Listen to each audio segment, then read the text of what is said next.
2 ते 3 मिनिटांमध्ये बघा ह्याला चांगली खळखळून उकळी आलेली आहे। काय मस्त असा आपला पायाचा झणझणीत असा गावरान रस्सा तयार झाला आहे। नमस्कार, मी स्वप्नाली रेसिपीमध्ये तुमचे खूप खूप स्वागत आहे। आज आपण बघणार आहोत बकऱ्याच्या पायाचा गावरान असा काळ्या मसाल्यातील झणझणीत रस्सा कसा करायचा ते बघणार आहोत। चला तर मग रेसिपीला सुरुवात करूया। आज आपण बकऱ्याच्या पायाचा झणझणीत असा रस्सा बनवणार आहोत। त्यासाठी काय काय साहित्य लागणार आहे ते बघूया। इथं काय काय साहित्य घेतलंय ते बघूया। इथं अर्धा किलो घेतलेले आहेत बकऱ्याचे पाय, स्वच्छ असे 2 पाण्याने धुवून घेतलेले आहेत बघा। काळा मसाला घेतलेला आहे, चवीनुसार मीठ घेतलेला आहे, घरकुल मसाला घेतलेला आहे 1 छोटा चमचा। वाटणासाठी खोबरं खिसून घेतले अर्धी वाटी, अर्धा इंच आलं घेतले, 10 ते 12 लसूण पाकळ्या घेतलेल्या आहेत आणि मुठभर कोथिंबीर घेतलेली आहे। तर आता आपण अगोदर ह्याचं वाटण करून घेऊया। खोबरं, आलं, कोथिंबीर, लसूण ह्याचं वाटण करून घेऊया। तर मिक्सरच्या भांड्यामध्ये आपण खोबरं, लसूण, कोथिंबीर आणि आलं टाकून घेऊया आणि वाटण करून घेऊया। ह्यात थोडंसं मीठ टाकून घेऊन वाटण करून घेऊया। बघा एकदम बारीक असं आपण वाटण करून घेतलंय। आता आपण पायाला हळद, मीठ आणि वाटण लावून घ्यायचंय थोडं अगोदर। ह्याच्यामध्ये टाकून घेऊया हळद, मीठ। आता आपण चांगलं हाताने सगळं मिक्स करून घ्यायचं आहे, लावून घेऊया चांगलं। बघा चांगलं आपण आलं, लसूण, कोथिंबीर आणि खोबऱ्याचं चांगलं वाटण लावून घेतले, हळद आणि मीठ मसाला। आता आपण शिजायला टाकूया। कुकरमध्ये शिजवणार आहोत, पटकन शिजतात। 4 ते 5 शिट्ट्यामध्ये मऊसूत होतात, चांगला रस्सा सुद्धा उतरतो, त्याच्यामुळे कुकरमध्ये शिजवायचं। कुकरमध्ये टाकून घेऊया 2 चमचे तेल। तेल गरम झालं की वाटण टाकून घ्यायचं। 1 चमचावर वाटण टाकलंय मी तेलामध्ये, पण चांगलं परतून घेऊया 1 मिनिटभर। वाटण मिनिटभर आपण परतून घेऊया। कुकर थोडासा मोठा आहे, छोटा पाहिजे।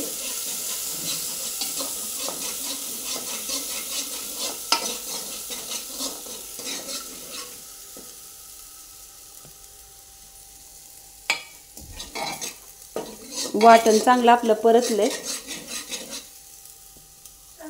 2 ते 3 मिनिटं तेलामध्ये चांगलं परतून घ्यायचंय। पाणी ह्याला सुटल्याशिवाय अजिबात ह्याच्यामध्ये पाणी ओतायचं नाही बघा।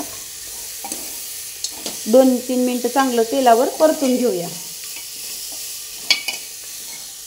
मिनिटं तेलामध्ये परतलंय आणि आपण ह्या ताटावर बघा पाणी ओतायचं आहे, म्हणजे खाली आतमध्ये पाणी सुटतं।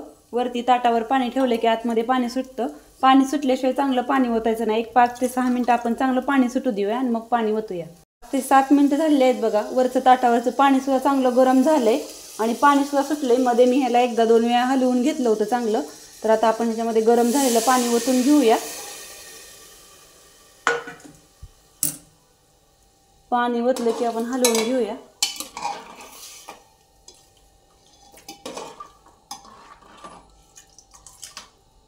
झाकण लावून 5 ते 6 शिट्ट्या करून घेऊया, म्हणजे आपलं मऊसूत असं बकऱ्याचे पाय शिजतील। चांगले मऊसूत शिजले ना तरच आपला रस्सा सुद्धा छान असा चवीला लागतो। वाफ गेले पूर्णपणे। आपण आता कुकर उघडून बघूया।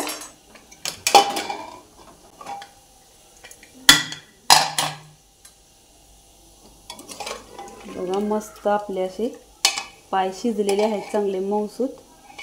आता आपण ह्याला तिखटासाठी फोडणी देऊया। इथं फोडणीसाठी मी 1 ते 1.5 चमचा तेल ओतणार आहे। मगाशी पण आपण शिजवताना तेल ओतलेलं आहे, त्याच्यामुळे जास्त पण तेल वापरायचं नाही। तेल तापलंय, आपण थोडासा मसाला टाकून घ्यायचा आहे। 1 मिनिटभर मसाला चांगला परतलाय। आता आपण ह्याच्यामध्ये टाकायचा आहे काळा मसाला 1 चमचाभर। तिखटाचं प्रमाण तुमच्या आवडीनुसार करायचं। तर आपण घरगुती पद्धतीने बनवलेला इथं एसूर बघा, सोलापुरी पद्धतीचा काळा मसाला खूप चविष्ट असा लागतो। आता जास्त वेळ लगेच परतायचं नाही। आपण मसाला टाकला की गॅस कमी करायचा, मसाला टाकला की, आणि गॅस मोठा करून आपण आता ही फोडणी द्यायची। मिक्स करून घ्यायचं।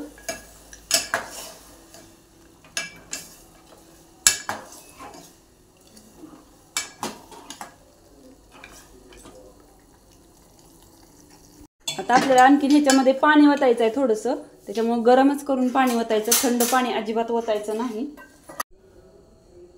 आपण आणखीन थोडंसं गरम पाणी करून टाकलंय बघा। आपल्याला जेवढा रस्सा पाहिजे त्याप्रमाणे आपण रस्सा करायचा।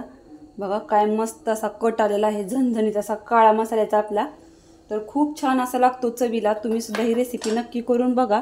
आणि आपण बारीक गॅसवर 2 ते 3 मिनिटं चांगली ह्याला खळखळून उकळी येऊ देऊया. 2 ते 3 मिनिटांमध्ये बघा ह्याला चांगली खळखळून उकळी आलेली आहे.